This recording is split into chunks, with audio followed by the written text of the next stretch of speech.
What's up, Tailgaters? My name is Tailgate Nate. Welcome back to my channel. Today, I'm uploading my Week 7 predictions for you guys. So, after this week, we're going to be halfway through we're already halfway through the season for most teams, but officially going to be halfway through the season after this week. I know it's flown by so fast, and there are a lot of pivotal conference matchups this week. Lots of matchups that later down the road could end up deciding division races, conference races. This is a really important week for a lot of teams, and we're going to get right down into it. This is my top 10 matchups, for the week. The top 10 games I'm most excited for. 10 games that are going to decide conference races. Just interesting games. These games are going to be fantastic this week. As per usual, this season's been a lot of fun so far. And if you want to see more from me this season, please like, comment, subscribe, share the videos, do anything you can to help support the channel. It means a lot to me. And with all that being said, let's go ahead and get into this video. So we're going to start off here with a possible upset alert. Michigan State's going to hope to avoid the upset as they face a struggling Indiana team. Now, all times you see in this video are going to be in Eastern Standard Time, so convert it to what you will. And all lines and odds are as of recording this video. So Michigan State, the 4.5-point favorite, over and under 48.5, with this being a noon game on Fox Sports 1. With Michael Penix being week to week with a shoulder injury, Jack Tuttle is seemingly going to get the nod at quarterback for Indiana. How does that work? How does the offense flow through this Indiana team? It's already been struggling this year with Michael Penix at the helm, and now with the backup Jack Tuttle in, it might struggle even more in this game against the Michigan State defense that's done pretty well.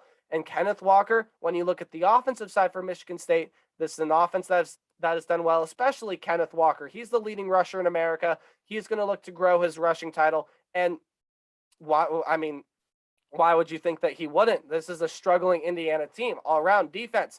Indiana is coming off a bye week, so they might be a lot more prepared than usual. And the Hoosiers looking to change their narrative on the season, but I don't think it's going to happen, especially with Jack Tuttle at the helm. I just don't see Indiana pulling off this upset. So don't pay attention to the score. Pay attention to who I have winning and by how much. I think Michigan State's going to win this game 31-20 by 11, and Michigan State avoids the upset to remain unbeaten. Oklahoma State is going to look to remain unbeaten as well as they face off with the 25th ranked Longhorns. Oklahoma State themselves ranked 12th in the nation. This is the big noon kickoff game on Fox. Texas is the 5-point favorite with the over and under being 60.5.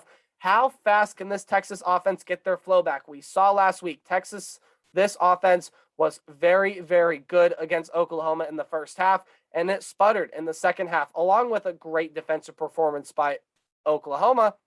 Texas just kind of slowed down, just kind of halted and stopped in that game against Oklahoma. I think they're going to be able to get their offensive flow back pretty quickly, but this Oklahoma State pass rush is going to have something to say about that. This Oklahoma State pass rush has kept them in games all year long. It's been one of the best pass rushes in the Big 12, if not the best in the Big 12. And I think one could argue one of the best in the nation, but Thompson and company have been fantastic. Casey Thompson, ever since taking over for Hudson Card, along with guys like Xavier Worthy and others, have been fantastic for this Texas team, not to mention Bijan Robinson.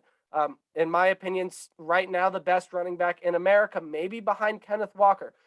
But watch Spencer Sanders in this game as well, the quarterback for Oklahoma State. He hasn't really played super consistently well at all this year. But I think this is the game that Spencer Sanders has the best game of his season.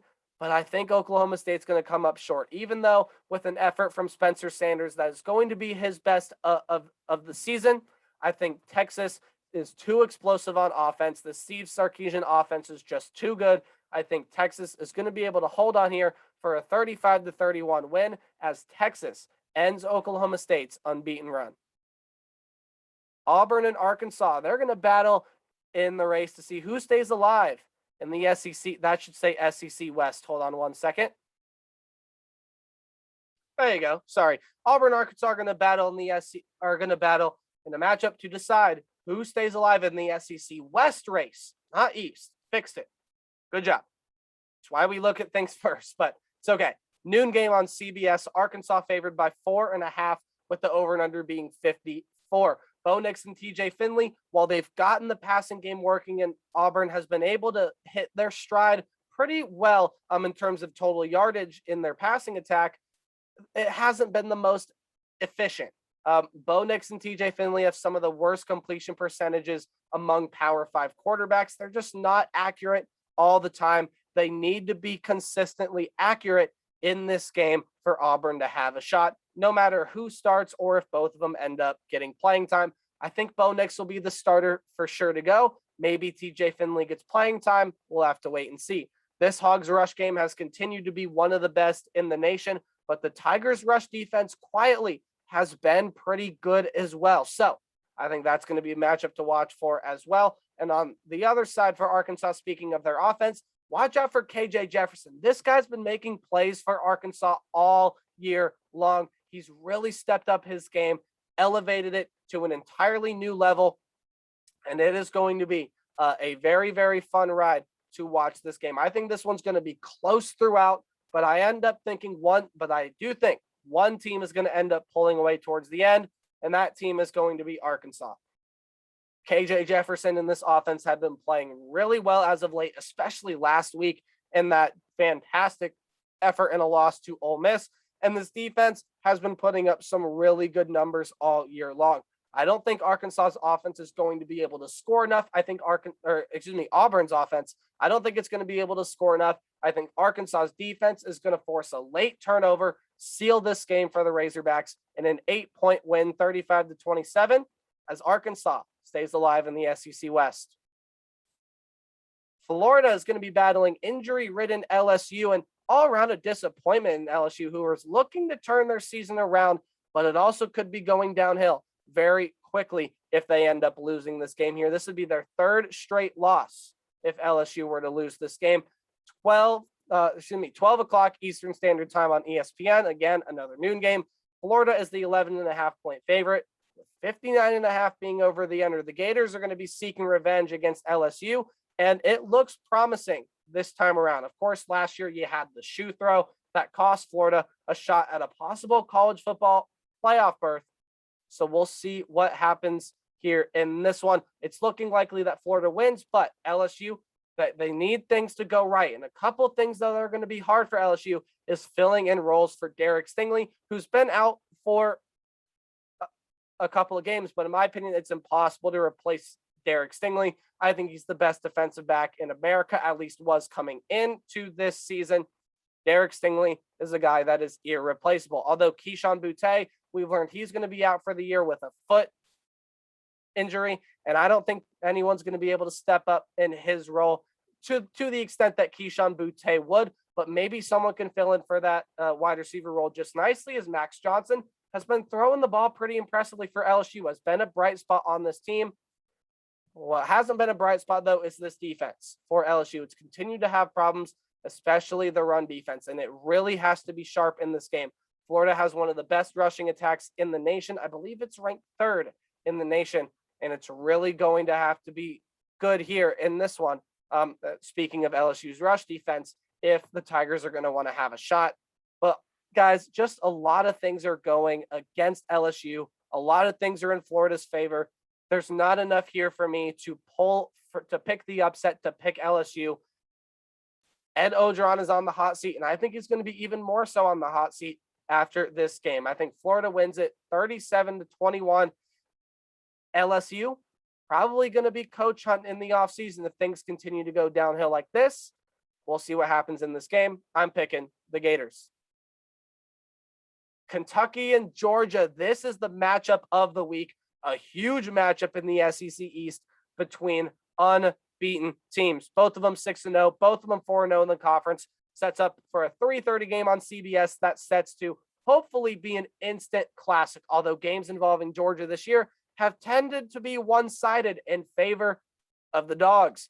22.5-point favorite is where you find Georgia right now, with 44.5 being the over-under. Look, Georgia has dominated teams all year long, except for that Clemson game in week one. But again, week one, ever since that game, Georgia has dominated opponents. They've made opponents look silly, and they hope to do the same thing to Kentucky here. Athens is a really difficult place to play, especially this year, with how good this Georgia defense is. Georgia forces a lot of penalties in Athens. They did it to Arkansas, but Kentucky doesn't commit mistakes. Kentucky is a very clean team. They don't really force penalties. They don't really commit penalties. They're very disciplined in their play calling and staying still, not really jumping off sides, not committing false starts. That's the spot where Kentucky is really, really good. And they're going to need that today to be in full display if they're going to want to, or not today, on Saturday, if they're going to want to upset the newly ranked #1 team in the nation. Chris Rodriguez has been one of the best running backs in the nation all year, but he goes up against the Georgia defense that, again, is the best all year, only averaging 5.5 points per game, is one of the best in every statistical category. He's going to have a tough day against this Georgia defense, so watch out for that. Something, though, where the Wildcats are not so good discipline-wise is turnovers. They turn the ball over quite frequently, not a lot, but they turn the ball over enough to where it's going to be a problem against Georgia, and they don't force turnovers, which is where it draws the line for me. I like Kentucky this year. I think they're a really, really good team, and I think if it weren't for Georgia being this good, they could contend in the SEC East. They've already beat Florida, but they're going to run into a Georgia team that has the best defense I've ever witnessed in my lifetime, and possibly all of college football has as well. I think Georgia's defense comes up clutch in a lot of scenarios, forces a turnover here and there. The Wildcats are not able to keep up offensively. 28-17 is my final score prediction. I think it's going to be a lot closer than 22.5. I think that line is way too high, but Georgia's been dominating opponents all season long. So we'll see what happens with this one.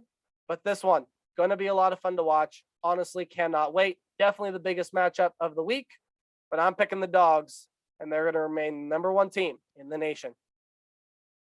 BYU is going to hope to rebound after a loss, and they're going to be looking to upset the Baylor Bears, who have played pretty solidly this year. 3:30 game on ESPN as Baylor is a 6.5-point favorite with the over and under being 50.5.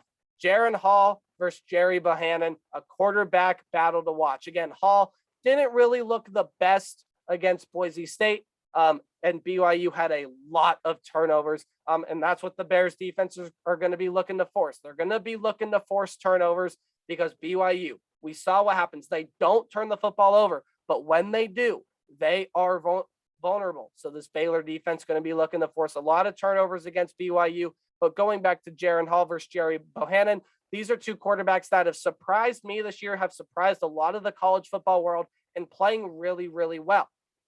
So the quarterback battle is going to be an interesting battle to watch there. But I think the biggest key in this game is third downs. Third downs are going to be huge. Baylor has a really good third down defense, but BYU is excellent on third down. And likewise, the same things happen. BYU, pretty good third down defense, and the Baylor offense, pretty good at converting third downs as well. So third downs are going to be a huge storyline in this game. It's going to be key. Watch out for that. But I do think BYU going on the road, Power 5 opponent with the way that Baylor has been playing so far this year. I know they have a blemish on the record, not ranked, but this Baylor team is a little bit different energy than any of the teams that BYU has faced so far this year. Yes, they beat Arizona State. That was at home. This one, they're going on the road. It's going to be very hard to win on the road here against Baylor. And I think Baylor squeaks out a thriller, 30-24, as they hand the Cougars their second loss of the season. Pittsburgh and Virginia Tech. Wow, this is going to be a huge game in the ACC Coastal. Both of them are looking to take control of the division. 3:30 game on ESPN2. Pitt is the 5-point favorite with the over and under being 57.5. Kenny Pickett and company has been one of the best offenses this year. They lead the nation in points per game, although, again, they've played an FCS opponent and smashed some other out-of-conference opponents, especially UMass. But overall, this Pitt team, very, very good offense. But the Virginia Tech team has posted a lot of good stats on defense. But this Hokie offense has got to click. Look at the other side. The Hokie offense has got to get things going because this is a Pitt offense that can score, and against this Virginia Tech defense, very well might prove to score at will, as the Tech defense has been a little inconsistent this year, but for the most part is usually a pretty good defense. Look last week against Notre Dame. They were able to do pretty much whatever they wanted against Virginia Tech for the most part.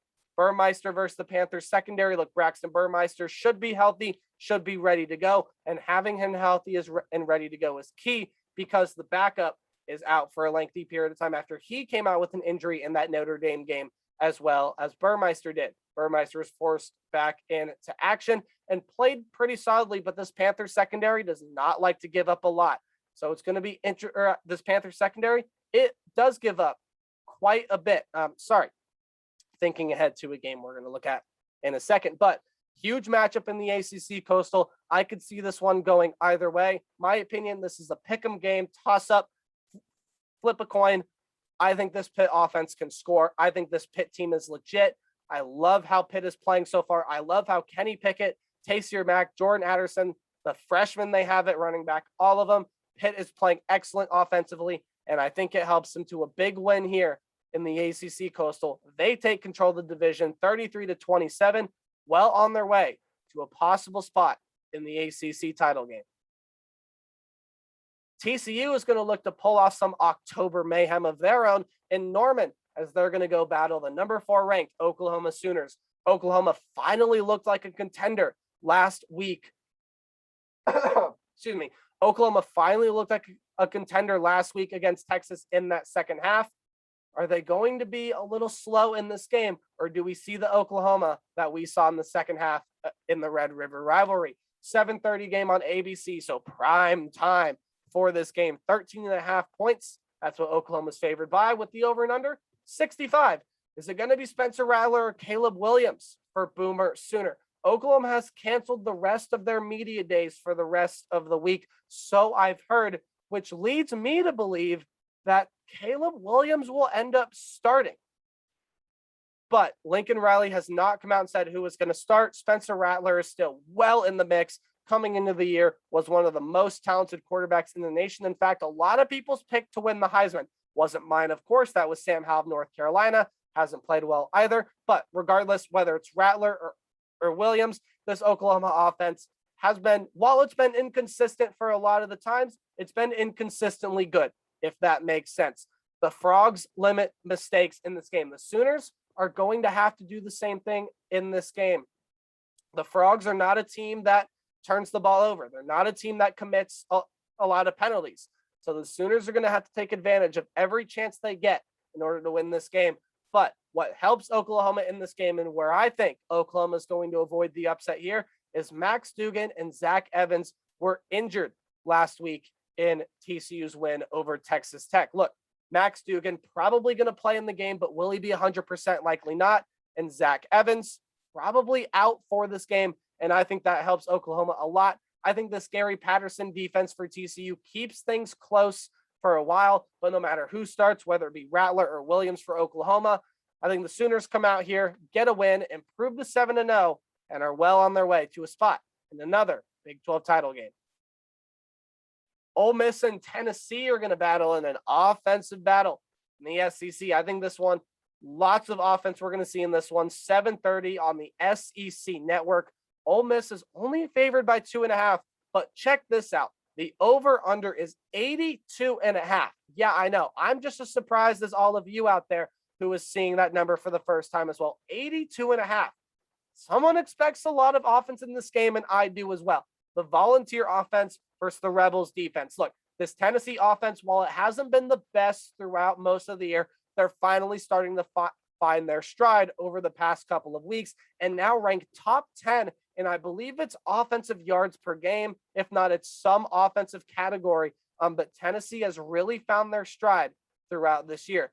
But when you look at the other sides of the ball, when you look at the Volunteers defense, can they corral Matt Corral? Are they going to be able to slow him down? He's the Heisman front runner right now, at least in my mind. I don't know what the odds makers have as of right now, but the Heisman front runner in my mind, he's played well all throughout the year, had a fantastic game last week against Arkansas. And I don't believe has even thrown a pick this year, has Matt Corral. So Tennessee. Speaking of turnovers, they're going to have to force a pick.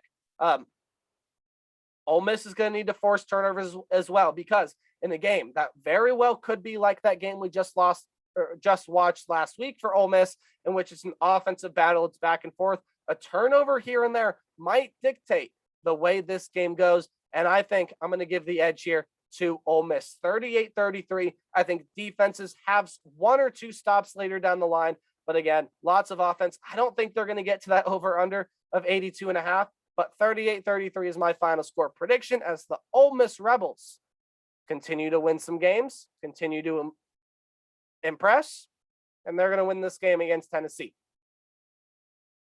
NC State and Boston College, last game we're previewing here to play in a pivotal matchup for the ACC Atlantic. You might say pivotal. Well, Boston College has one loss, but the way this Boston College team has been playing this year, they are very capable of winning this division. 7:30 on the ACC network. The 22nd ranked NC State Wolfpack come in favored by 3 with the over and under at 52 even.